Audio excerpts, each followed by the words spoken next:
I remember the scent of champagne on the night air, the way the city lights seemed to bend toward us as if the rooftop itself had been chosen by destiny.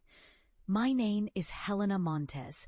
I am 35 years old, a senior bank executive in a towering glass fortress that overlooks New York's financial heart.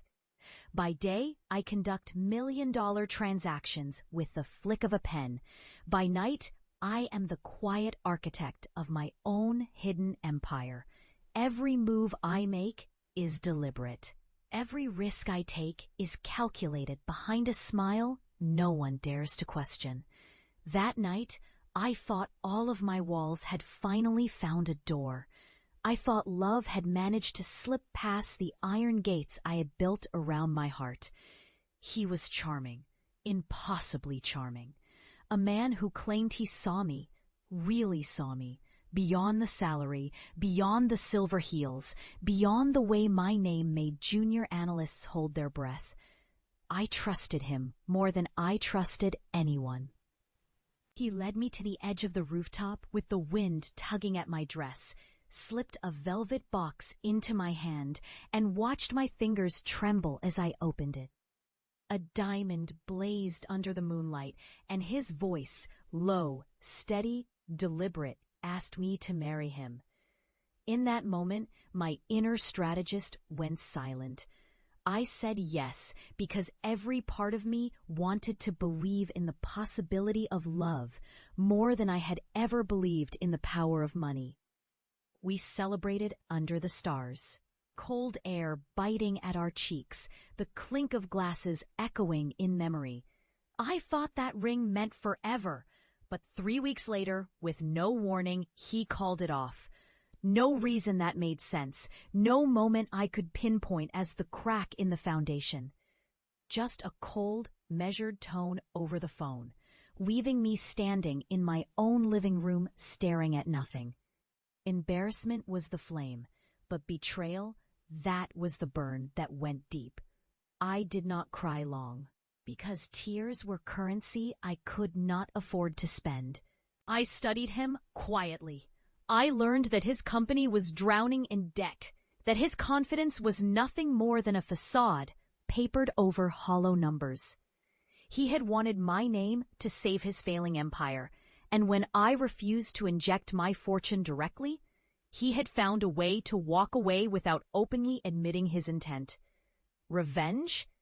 People call it that when they do not understand the precision of justice.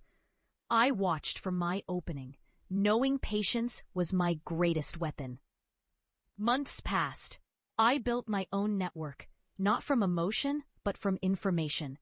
When the perfect moment came, it was in the form of a deal his company needed desperately, a lifeline dangled in front of him by someone he did not know was working with me.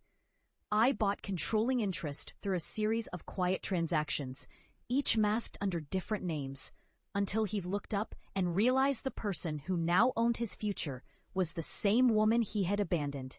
The shock on his face, not rage, not even fear, just the hollow realization that he had gambled everything on the wrong assumption, was the kind of cold satisfaction that never fades.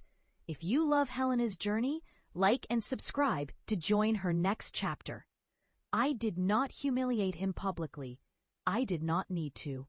The real punishment was making him sit across from me in the boardroom while my team, not his, laid out the restructuring plan that would strip him of decision-making power. The same voice that once asked for my hand now had to ask for my approval. I enforced principles I wished he had shown me. Integrity, transparency, accountability, not for his benefit, but for the employees who would suffer if I let my personal vendetta cloud the business. People talk about closure as if it is a gentle sigh at the end of suffering. But for me, closure was the sound of him signing the papers I slid across the table, knowing his legacy now had my name carved into its foundation. I wore the ring that night, not on my left hand, but as a pendant around my neck, a reminder that no one writes my ending but me. They say power is lonely, but I have learned that loneliness is lighter to carry than regret.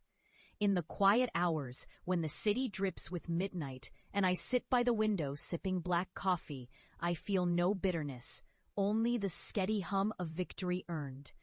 I am not the woman he left. I am the woman who turned that loss into leverage. Call it revenge. Call it justice, it does not matter.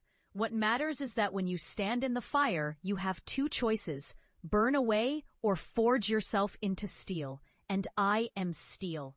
Follow Helena's story and never miss the moment where the past meets its reckoning.